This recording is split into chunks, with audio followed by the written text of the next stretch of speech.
Bismillahirrahmanirrahim. Assalamualaikum warahmatullahi wabarakatuh. Bismillahirrahmanirrahim. Wassalatu wassalamu ala rasulillah wa ala alihi wa sahbihi wa man tabi'ahum bi ihsanin ila yaumil qiyamah. Amma ba'd. Hadirin sahabat religi yang dirahmati Allah Subhanahu wa taala. Pada kesempatan kali ini, alhamdulillahirabbil alamin, kita masih senantiasa diberikan limpahan nikmat oleh Allah Subhanahu wa taala sehingga kita bisa melaksanakan ibadah yang sangat luar biasa, ibadah yang di dalamnya penuh keberkahan, di dalamnya penuh berbagai rahasia yang Allah sediakan untuk kita semua, terutama menjelang 10 hari terakhir di mana Allah menyediakan malam-malam yang nilai pahalanya sebanding dengan ibadah 1000 bulan. Pada kesempatan yang berbahagia ini, kita sama-sama akan mentafakuri sebuah keterangan di mana para ulama menyatakan di dalam sebuah kitab, awal wajibin 'alal insani ma'rifatun ilahi bistiqon. Di dalam keterangan tersebut para ulama mendefinisikan bahwa salah satu ibadah yang paling utama sebelum kita melaksanakan ibadah-ibadah yang lain, baik itu sholat, zakat, bahkan puasa di bulan suci Ramadan, maka yang paling pertama di mana kita harus bermakrifat, mengenal Allah Subhanahu wa taala.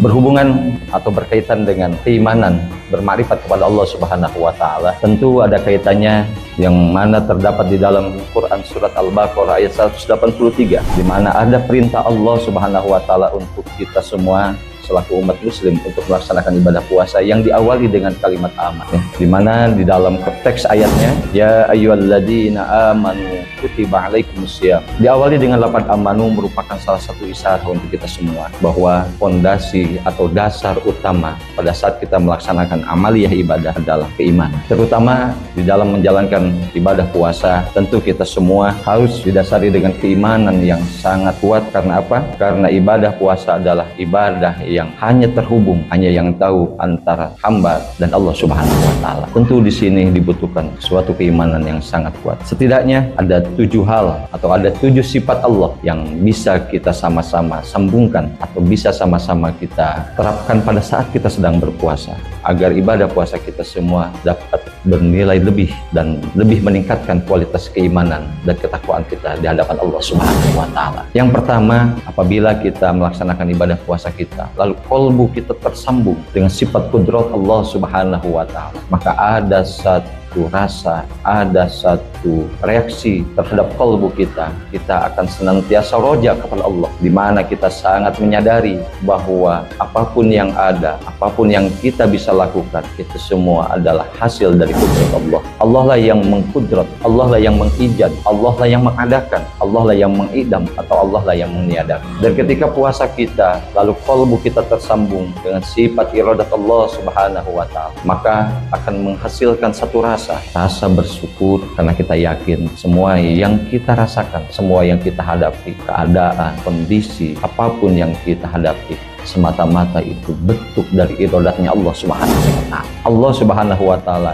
yang mengirodatkan melalui takdirnya. Jadi alangkah baiknya apapun yang kita lakukan, apapun yang kita rasakan, bahkan yang kita hadapi, tentu harus melahirkan 2 hal. Yang pertama, ketika kita merasa bahwa ini adalah sebuah nikmat, maka kita menyadari nikmat itu adalah semata-mata bentuk iradat Allah, maka akan menghasilkan rasa syukur kepada Allah. Ketika kita merasakan bahwa ini satu musibah, tentu musibah itu pun adalah bentuk ketentuan dari Allah, maka melalui tersambungnya kalbu kita dengan sifat iradat Allah, maka kita akan senantiasa mampu sabar. Tentu puasa juga harus senantiasa tersambung dengan sifat ilmunya Allah, di mana kondisi seseorang pada saat sedang berpuasa, ketika kalbunya senantiasa tersambung dengan sifat ilmunya Allah, maka dia akan senantiasa hati-hati, akan senantiasa merasa dipantau, merasa diwaspadai oleh Allah Subhanahu wa ta'ala. Begitu pula dengan sifat hayat dan sifat basar dan samanya Allah Subhanahu wa ta'ala. Tentu